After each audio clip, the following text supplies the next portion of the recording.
Put it in. Hey everyone, welcome to another episode of Schlender 5 Productions Presents, or Let's Talk About, we just watched a movie, and I don't have titles for these because I have long since given up on trying to be witty or clever. That's other people's jobs. I sit in the chair and do the clickety-clackities to make the editing. So, barely do any work. It's a lot more work than you think. No, it isn't. I'm joined once again by my buddy Plummer. You might remember him famously from some of those trailer trash that had big numbers, so thanks everybody who's been supporting it. I'm talking like, I'll show you the numbers later, you're gonna be impressed. And 5? That's right, so thank you. Hey, who outside my family watched it? All right, I watched it. So, on the 5th. You may tell by our festive garb in the thumbnail, we just watched Weird, the Al Yankovic story. The Alfred Yankovic story. The Alfredo Yankovician story. We never checked if his name is Alfred. I think it's Alfredo, like in The Godfather 2. Or the sauce. Because you remember there's that part where Michael Corleone comes up to him and he's like, I know it was you, Alfredo Yankovic. You broke my heart. So that didn't happen, but to be honest, if it had happened in this movie, it would not have been out of bounds. It would not have been. Oh my gosh. This movie was very, it's very good. Yeah. It was very funny. We'll start. I don't think there's any reason to get into spoilers. So I think this will be actually one of those few reviews where if you watch it, you don't have to worry about us ruining it for you. Yeah, especially like the end. Yeah. Where... Yeah. Okay, so there will be spoilers. Emily, it's the King of the Hill joke now. Yeah, no, so... Because you can't really... it's hard to do spoilers because why would... Like, are we going to list specific jokes? Yeah, I don't think They're just I want funny. to do that. Yeah. So this movie was very interestingly structured. When we started watching it, I told Derek, like, I really hope this is a UHF and not like a satirical biopic. I had heard briefly that this movie was going to be based off the Funny or Die sketch that had come out like 10 years ago or whatever. However long ago it was, where it was portraying a gritty Weird Al kind of like biopic. But you know, Funny or Die, you can check the clip out. But when they showed Funny or Die as a producer, we were like, oh my God, they're like the 3rd out of 17 production title cards. Yeah.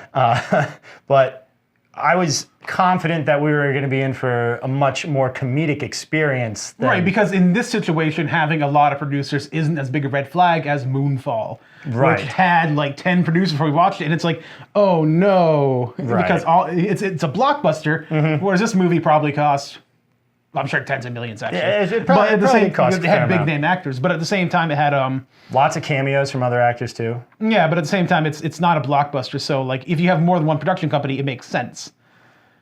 Because it's not like MGM is producing Weird Al Yankovic story. Yeah, no, it gives them a lot of creative freedom to make the movie they wanted to, and yeah, how it ended up on Roku, I'll have to look that up. But I'm glad it did. The fact that it's on Roku is just kind of fascinating to me. Like I knew there was a Weird Al movie coming out. I vaguely knew it was going to be on Roku, and then yesterday I turned on Roku and I was like, oh, that's right, it's out. Yeah. And it was like, wait, let's watch this with Derek, because I bet it'll be good. And that's what we did today. And, you know, it was very good. It was very funny. The beginning, it's kind of nonstop jokes. And every now and then, it does hit that, like, darker satire, a little bit of slower paced that they have. Like if you've ever seen Walk Hard, the Dewey Cox story, they have a little bit of that middle part where he's, like, reconnecting with his family and doing all that stuff. So they do actually have, like, a darker second act, but the reconnections in the 3rd act. That's because it reminds me more like it seems to be making fun of like Bohemian Rhapsody and Rocket Man and just any serious biopic, even like Lincoln to an extent. You know, like all these movies that are biopics, and they're like, we got to really pump up like. Your life is not that interesting. We have to make it more interesting, more interesting. But and you know all these recent biopics that you're talking about. Biopics. I pronounce it whatever. I don't know. But all these recent ones you're talking about, it's funny because Walk Hard, the Dewey Cox story is a musical biopic satire that came out in 2007. Yeah. And in like the second half of the movie, like as the second half begins, he mentions like they're doing something and like they're not making a lot of jokes, and he's like, this is a really dark period in my time. And you know, like they do that in every biopic where they have that.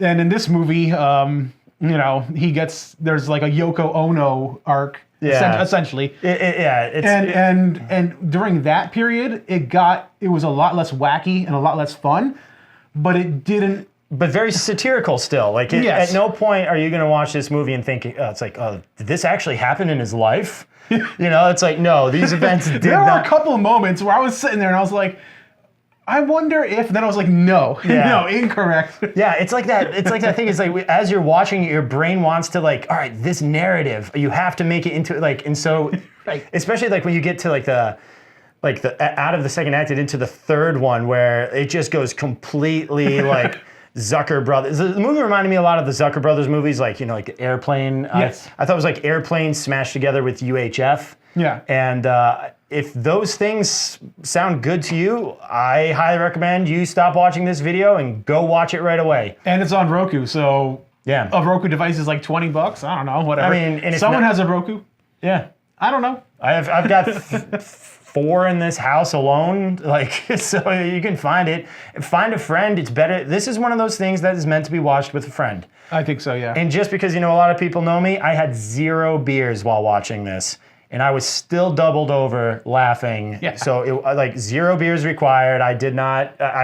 You don't need any lubrication to find this funny. And I haven't found a single moment of joy in my life since I stopped drinking. And I still laughed. Yes. No, we actually had to rewind a couple times because we were so busy laughing over what they said. We And missed a couple of jokes. It was, the first and third half are kind of, they're just very fast paced with the jokes. there's a lot of them. First and third half. All right. Yeah. That movie would have loved this joke. The second half, it wasn't as filled with jokes, but it was still funny. It was in a humorous way. They the lean- cameos were great. So many excellent cameos from stars, and they're just like, they just had a blast. There are some references to, I think probably my favorite part are all the references to his songs and how he finds inspiration for them, because it's just like things that like he observes, and like all of it is put together so well. And like there's parts where it's just like awkward silence because that like this is the inspiration for his song, and so they have so much They fun. do that cut in. They do, like, so many cut-ins. when he writes his first song, or when he is inspired for his first song. It is shown to be like a very dramatic moment. Like they do like push-ins, like dolly pushes, and like everything is like hyper realized, and it's just like everybody's like, Al, and it's like something's happening. And it's funny because I actually knew that was his first like hit. Yeah. I don't know if that was his first song necessarily, but I know for a fact that was his first hit, and it went on the radio in like one of those. That's the only thing I know about.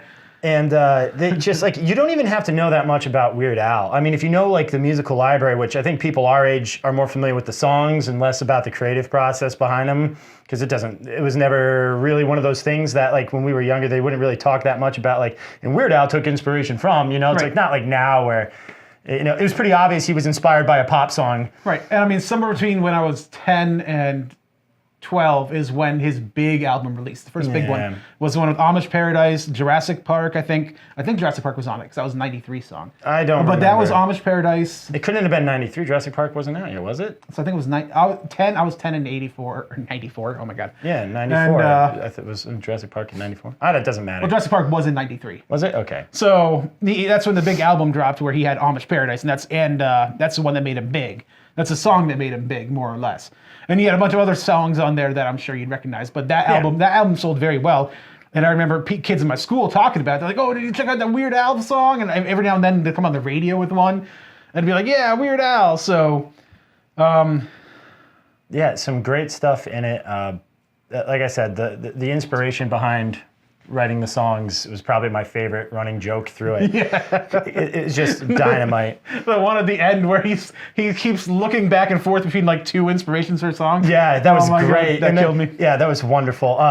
The other thing that I have to say about this movie that I found so delightful were all these setups early on in the movie that get third act payoffs. Like almost nothing is just like what is thrown around. And those of you who've seen it, like there's some absurd things early on that have huge payoffs at the end, and it's like because it's a funny joke in and of itself. But for it to actually have a narrative arc at the end, I thought was just dynamite. Lots of setups, lots of payoffs. But it even had a narrative arc. It had a narrative arc the whole way, which was surprising. Like it actually had a beginning, middle, and end to the story itself that it was telling. Yeah. Even if that story was entirely bullshit. Made up. Yeah. Well, I think that's the benefit of That's being the able to charm joke of it. around. And the credits, for those of you who have seen the credit scenes, we were like, oh, okay, all right, this has got to be, we're seeing his family photos. And like, oh, wow, did this event actually happen? And then like the Photoshop just becomes so much cheesier. We're like, was one of those real or fake? Like the We have previous no ones. idea how many of those were real. I mean, like, yeah, I feel like there was one backstage that looked pretty real, but then they followed it up with a fake photo. So I'm like, I don't even know if that was real. Was he really eating that pizza? Like, I I don't know. We are the pizza. So, But no, it's just totally delightful. Even if you don't like Weird Al and you like madcap comedy, I think you'll like it. If you like UHF, I think you'll like it. It was kind of a more structured, more produced, more funded UHF. there's a lot to like in this movie. So get some And buddies. I love UHF, so I'm Yeah, UHF is fine. I don't have. So Weird Al was always kind of Dylan's thing growing up. So like he's like, oh, Dylan really liked UHF and he really liked Weird Al. And of course, at that point when you're young, you're like, well, if it's my brother's thing, it's not my thing, But you can't escape listening to Weird Al in the household. So so I listened to a lot of Weird Al back in the day, and I really liked it and highly recommend it for me. It is probably in the top 5 movies for me this year. And it's tough for comedies to make like any list for me because I'm just so like tired of like they're so formulaic. And for this to They can be, yeah. For this to be like intentionally formulaic is the joke, but about a separate genre of film. Like, oh, so good, so good. And like I said, it felt like a throwback to like Airplane and UHF and Yeah. So if you like madcap comedies with like whip smart dialogue, great setups, great payoffs, Good acting. oh, very, yeah. I mean, if you want to see some celebrity cameos in unlikely places, just watch it, enjoy it. Let us know what you think, and I don't mean in the comments section. I mean when you guys see us in real life. So, thanks, Sean.